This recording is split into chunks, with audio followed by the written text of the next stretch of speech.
Welcome to the Trust Factor Radio, bringing you interviews and insights to unlock the power of the subconscious mind to create authority, credibility, and trust. With your host, the Authority Architect, and best-selling author, Neil Howe. Hello and welcome to the show. This is your host, Neil Howe, and today my special guest is Dr. Joe Schaefer. He is a master strategist in the realm of digital marketing, and he guides owners and teams to build well-oiled sales or lead generation machines. You're never going to meet a marketer with a more unique background. Dr. Joe is an actual published neuroscience researcher with a PhD from the University of Texas. He is also Master Joe, a 7th degree black belt in Shaolin Kung Fu, and he's started and oversees 10 full-time schools. In his agency, Dr. Joe has personally worked with over 500 business owners in the digital marketing realm since 2002, and he brings marketing, science, and coaching together into a step-by-step process to help business owners create that well-oiled leads or sales-generating machine. Well, this is going to be definitely interesting to talk about. Dr. Joe Schaefer, welcome to the show. Thanks, Neil. It's great to be here. Well, tell us a little bit more about who it is that you help. I know you have a very varied and studied past, but with the digital marketing, what kind of companies is it that you help? Well, we work with everything ranging from owner-operator small businesses up to 50 or 60 location companies, retail, brick and mortar spaces, national, global companies, pretty much the whole gambit, Neil. And I imagine that not all companies are created the same. They all have unique problems. I know, most digital marketing companies are really about lead generation and getting traffic to a website, but all these companies are starting at a different level. What would you say are, 2 or 3 of the main problems that you have to focus on with them? Yeah, I think you just mentioned it there, which is they're all starting at different levels, but they become quite fixated. The marketing team or the owner becomes fixated on certain tactics in digital marketing, and they believe that that's going to be their solution to their problems. But very often, that may not even be the correct tactic for their industry or for where they currently are in their branding and in their campaigns. And so identifying where they're at identifies the next step in their process or the first step. So that's the most difficult part to deal with is people have heard of SEO or they've heard of social media, and that becomes their focus of their campaign, even though, again, it may not be the correct one. So explain to me the difference between a tactic, which people probably grab hold of, which might be the hot trend at the moment, and the strategy behind a digital marketing campaign. Yeah, so let's back up a little bit and talk about just the overall strategy that I use with our clients. Because I've been teaching martial arts for so long, over 30 years, that in that realm, you take people who walk in the door and they're a complete novice, a complete beginner, and they want to achieve competence or even mastery in martial arts, and getting them to that point requires that you set up a progressive path of milestones or goals. And what's great about that is that martial arts students don't expect to become a black belt or a master level black belt within a few months. They know it's going to take years. And a business owner ignores where they currently are compared to where they want to be, and they think they're going to be able to achieve that quickly.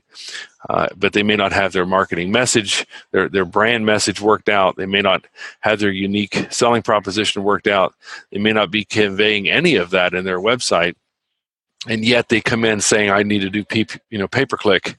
I need to get more traffic to my website. Well, that's a recipe for them spending vast amounts of money with no ROI. And so setting up that path, I almost set it up like belts, like martial art belts, white belt, yellow belt, blue belt, with my clients, even though they may not know what belt they're at. In my plan, I have that all set up ahead of time. So just it's really unrealistic expectations. They've caught hold of something that they've heard through the hundreds of emails that they get every day, Correct. Yeah. and then they want it implemented and see results right away. But it goes back to basics first and laying that foundation. Isn't that true with martial arts too? Absolutely. In fact, I take that martial art comparison quite seriously when I help them achieve their goals. Just like in martial arts, every day you practice certain skills daily, you practice certain skills weekly. For instance, maybe every day or every few days you might practice a certain number of kicks or your stances or do stretching. There's a certain daily onslaught of practice or skill building that you need to do as a business owner. And then there's also new knowledge you need to bring in on a periodic basis, or a new tactic or strategy that you're going to employ. And so, yeah, there's that progressive skill building that goes on, as well as, okay, well, now I'm a brown belt, so I'm supposed to be embracing an entirely new knowledge base now as a brown belt or whatever. So, yeah, there's both daily and long-term goals. So, looking at those goals, how do you start with them and set those expectations? Well, it is. They will all come in. Each owner comes in, or marketing team comes in a different state of maybe confusion or dysfunction or chaos in terms of, again, everybody, especially if it's a team, each person has their own pet platform or tactic that they want to use. But again, they may not have any of their message or their conversion mechanism or call to action in the website may not be defined at all. So really, it's an uncovery or just discovery process to first find out what their long-term goals are, what assets that they have. They're being under leveraged in the website, and starting from there, and then saying, well, what industry is this? Where's your audience going to be? Is it going to be searching for your product in Google? Is you going to reach them in Facebook? Are you going to reach them with banner ads or search ads? Do you need SEO, or is this a product that actually no one even knows exists? In which case, how can you use SEO if no one's going to be searching for you? It may not be the best method. So you really need to sit down and look at exactly what their goals are before you can develop any kind of strategy to help them. Yes, and they have, like you said, they're getting hundreds of emails a month, maybe a week, that are all selling them some kind of a platform or strategy or tactic. And it's kind of similar to the gold rush, the 1800s, that the people who made the most money were probably not the prospectors. They were the people selling the wheelbarrows and the shovels and the pickaxes. These marketers selling these platforms, they present a kind of do-it-yourself air to the process that makes all these people feel like they can log in, get their account going, and they're up and running. And it's actually it's where people, there's a graveyard of business owners that have tried these platforms and never want to do it again because they wasted vast amounts of money because they didn't quite understand the playing field. And so, well, with that as well, I don't think it's necessarily just the money that is invested in these programs. What they don't realize is that they don't have the time to implement a lot of these things. Do you see that? Yes, definitely. And this is the business oxygen itself, right? They only have so much time, energy, and hope and vitality to spend trying to make their business work. And every time they have another failed attempt at one of these DIY or do-it-yourself platforms, they get that much closer to kind of folding up shop and saying no more. And so that's again where the martial art thing comes into play, because it may take you 10 years to reach your goal in martial arts. And what I find with business owners is, 6 months into a new venture, if it's not doing what they dreamed, they're looking for the door very often. And so if they were in a martial art world, I would say to them, hey, you're only like a blue belt right now. So calm down. You're right where you're supposed to be. Of course, you're not, a 5th degree black belt yet because you haven't put in 10 years or 12 years. So that's that kind of progressive, milestone-driven approach also gives people a longer staying power and a better perspective about what they should be able to expect at these different steps and milestones. Right. And it seems like business owners, a lot of them have the shiny object syndrome where they're jumping from one thing to the next without the discipline. And discipline is so important in martial arts, but, even more so in business when within the first 5 years, I think the stats are 80% of businesses fail. Oh, exactly. And what you say is true, that it's more important in business. And because in business, it really is. In martial arts, it's really not about life and death anymore. But in business, it is about the life and death of that business. So there's no result that's more serious than whether they make it or not. So you're correct. Yeah. So how do you balance that aspect of business, which is, I've got to be in business. I've got to make money to cover all my bills and to pay for my standard of living to, you're still a blue belt, yet you haven't quite made it to the level that you want. How do you discuss that conversation? Well, if we keep going back to martial arts because I have such a long experience in it, but if you joined and you were a white belt and you said, okay, I have a death match in 6 months, I need to be ready. You're going to have to apply 8 hours a day to your training to overcome that time dependent nature of progress. In business, you can overcome it with money. So if the business owner has enough money to get someone who knows what they're doing to spend 8 hours a day on their progress, they can overcome that time dependent part of it. But if they have the time to develop it slowly, then you could think of it more like getting your black belt. But you can cheat the system with money or time. Martial art, when you got to cheat it with time, it may be money because you have to pay a coach to be with you 8 hours a day. But in the marketing realm, you have to cheat it with money. Right. And, money does solve a lot of problems if you can get the right person Correct. to do the right work. So let's look at really what they're looking for in their business. Obviously, the end goal is profits. But to go back to the foundation, I think you're really looking at two things, which is traffic and conversion. How do you work on those two aspects? So, yeah, and that's really a 50-50 problem, traffic and conversion, right? You can have plenty of traffic to your site and you don't convert that traffic, then you're still in trouble. And if you have great conversion and no traffic, you still have the problem. But what I find is that typical owners or marketing teams, they focus on the traffic end of things without focusing on the conversion. So that is just like pouring an endless amount of water into a leaky bucket. It doesn't matter how much water you keep pouring in, you cannot fill the bucket. And so what we do is we work on the bucket first. We recommend that we seal the website up, create clear paths to conversion, multiple paths, try to appeal to all 4 persona types that come to the website, and make sure that all the marketing dollars spent after we do that are spent bringing people into the site, a sticky site that gets 5 to 10% conversion rate. So really, that has to be the first step. Once that step's accomplished, then you can begin to talk about whether you want to get paid search traffic, whether you want to get social media traffic.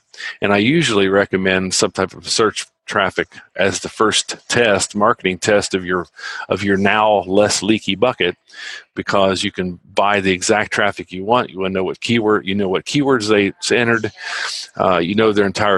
all that history before they roll into your site, and you can develop or discover what your conversion rate is before you go get other channels of traffic. Yeah, and I think, that's an extremely important point. If people are listening in, they've got to realize that the conversion part of your website and what it's saying is more important than, getting the traffic. Because again, money can buy you traffic, but it's not going to buy you that conversion. Now, you have a doctorate in neuroscience, and you know how the mind works. So what kind of things on a website are going to get the mind in the right state to buy, or along that progressive journey to buy? Well, now all the research shows that decisions about whether to bounce from a site are actually made in less than a second. We always talk about you got 6 seconds, and there's all these kind of anecdotal amounts of time out there, but actually they can show that the decision to bounce is made in milliseconds, not seconds. And they may stay there for a little bit longer, but they're actually destined to leave the site. So you combine different heat mapping studies and different response time studies like this, and combine that with a scientific methodology, a way of looking at data in the site and looking only for what matters, not for what you want to be true. Then those two things combined help you kind of get to the heart of the issue in the website. So, by really, as having been an actual researcher and a kind of a classically trained neuroscientist, really the most important part for me is not the studies and the research that I've looked at, but actually just the methodology, and that I only believe what's in front of me and what's real, what's the data, regardless of what we all wanted to think was going to be true. The most important thing is what actually the data will support. Mm-hmm. So there's arguments out there on both sides of the fence here, and I'm not sure which one I belong to myself. There's the SEO aspect that says you've got to have all these words on the page and the content in order to be found. And then you've got the other side, which is what you were talking about. People are making decisions in less than a second. They don't even have time to read text. So what has to be on the website in order for them just to stay around to read what's on it? Yeah, there's 4 or 5 key features that they can immediately scan and skim on that website. Some of the most important ones, of course, they have to see some kind of visual representation, either text or pictures that match what their need is. Obviously, they're searching for some item, for some product. They need to see it when they land there. There needs to be some credibility, and this is, of course, your world, Neil. Authority and credibility factors that tell them unconsciously within milliseconds that this is a reputable vendor or provider of that service. And there needs to be some kind of a call to action, some kind of a path that immediately see what their job is in the website. I'm here in the website, and this is what the website owner wants me to do next, and that matches what I want to do next.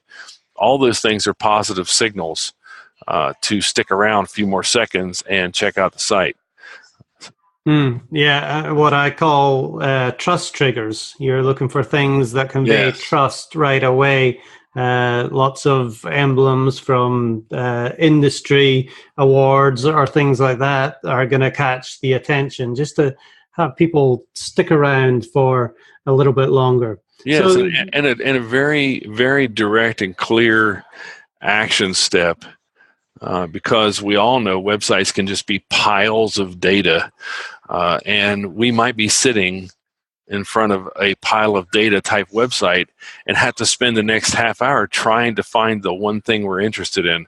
So if we don't have any indication that the business owner, that the website owner understands us and can provide the information we want, then we're thinking that the Google search page has way more promise of clarity than the website we're in front of. And I call that back pressure. There's more pressure pushing the searcher out of the website than is pushing them in the website. Yeah, that back button is always used. They've always got the finger on that back button, don't exactly. they? So what are some of the misconceptions for you as a digital marketer that you hear from your clients? Well, I think the main misconception is you touched upon it with the conversion mechanism, that ideas and that level of marketing work in the website, it could possibly be the most critical function of all. So again, everybody's kind of looking for a technology or a platform. They think that there's some kind of a new tactic that everybody's using that will help, some kind of web 2.0 or 3.0 trick that's going to subvert reality for them. It's going to help them beat others in some kind of tricky way. That's, I think, is the greatest misconception.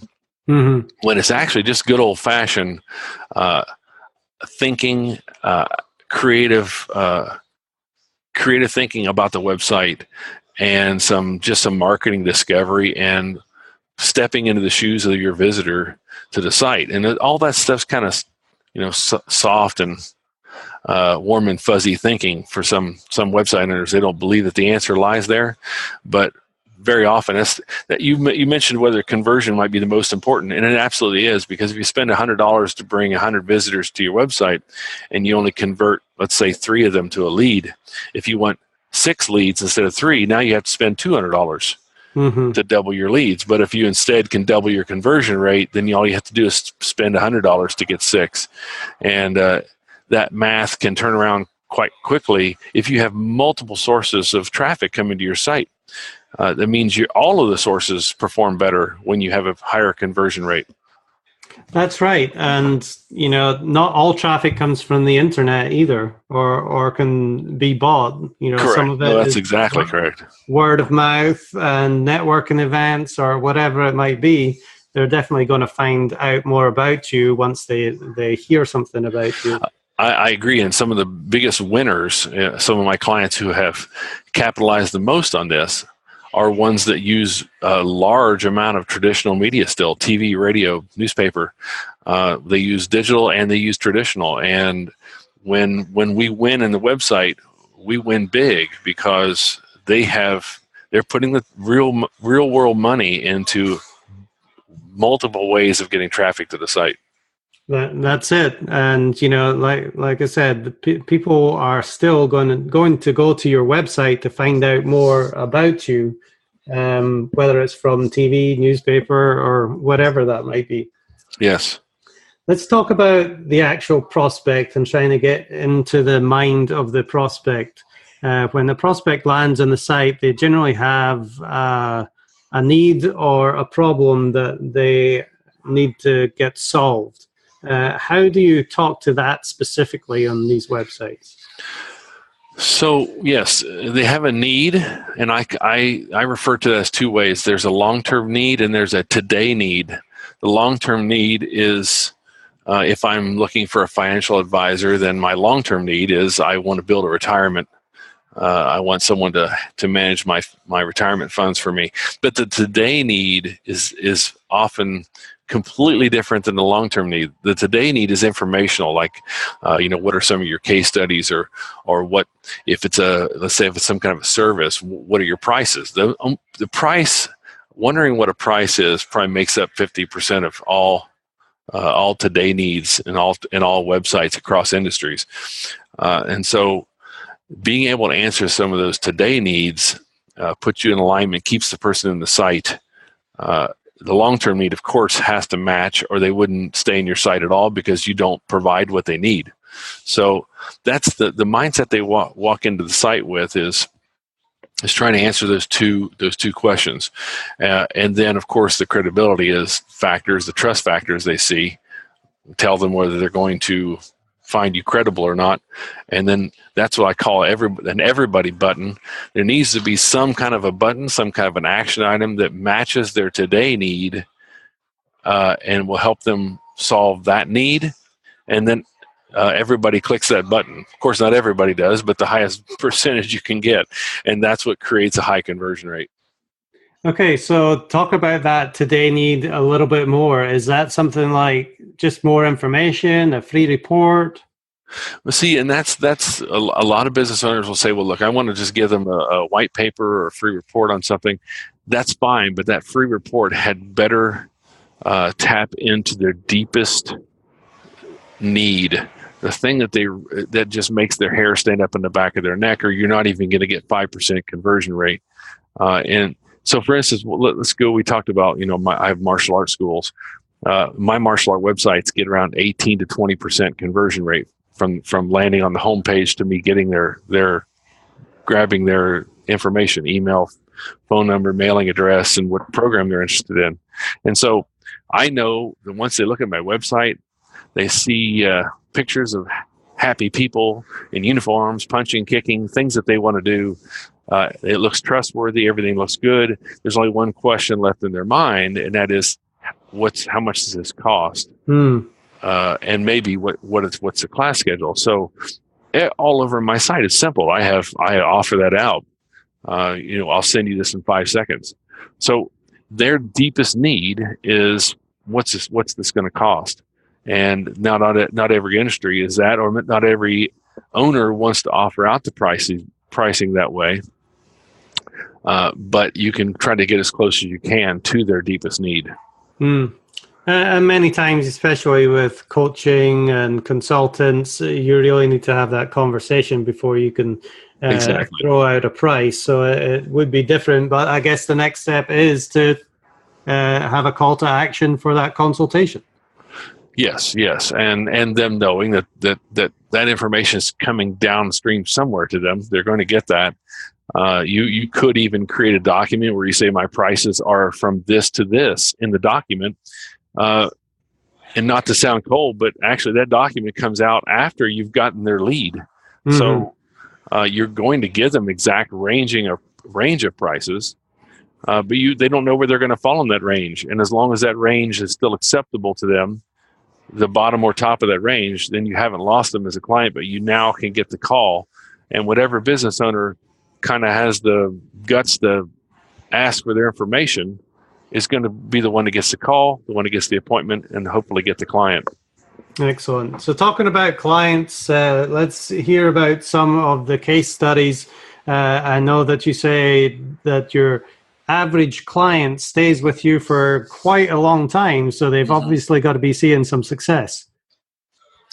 Yeah. So, and again, sometimes that thinking of things in terms of martial arts or belts is such a disconnect for my clients that I may not even share that aspect of it with them for quite some time, because if we start out that way, that seems strange to them. But it's the way that I create the strategy. They just see how the strategy unfolds. And so, like, for instance, one of my longest running clients in Canada, which is a very large chain of hearing aid stores, we've been marching along. My guess is, if I had to put a belt to them right now, they're about a 2nd or 3rd degree black belt. I've been with them for 5+ years, and they've grown from just starting to having 50 locations now. There's been a constant evolution of their project. Each quarter we adopt a new strategy. We have a new campaign, but it all started with working on the conversion rate in their website in the first quarter of the first time I worked for them. We added pay-per-click after that, began to experiment with what worked best in order to convert their visitors to leads, and we have done nothing but grow the channel so that now we're doing everything from pre-roll video, banner ads, pay-per-click, of course, SEO, social media. They do traditional, they do print, radio, TV. And so it has evolved in a very natural way. Now, they were they're led by a very enlightened, kind of a far-thinking CEO. So as long as he sees the constant growth, he's happy, and he pretty much put my hands on the wheel and let me drive that, and it has worked out perfectly for that client.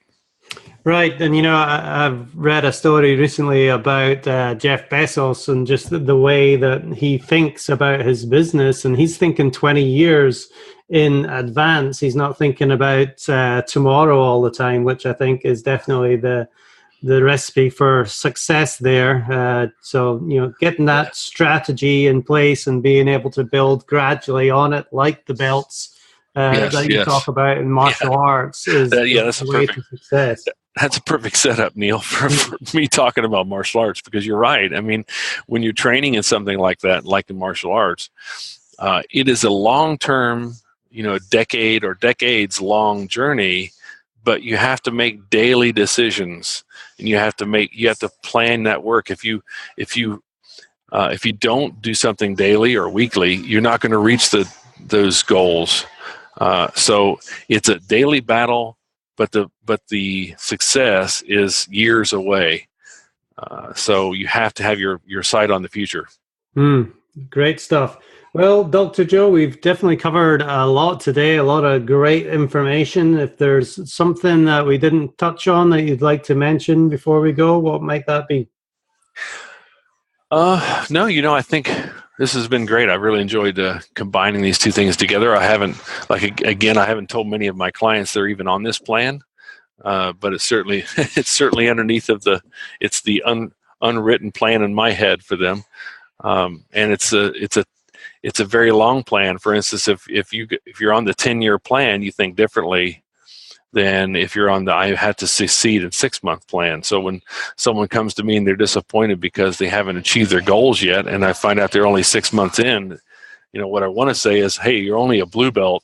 Where are you on your 10-year plan?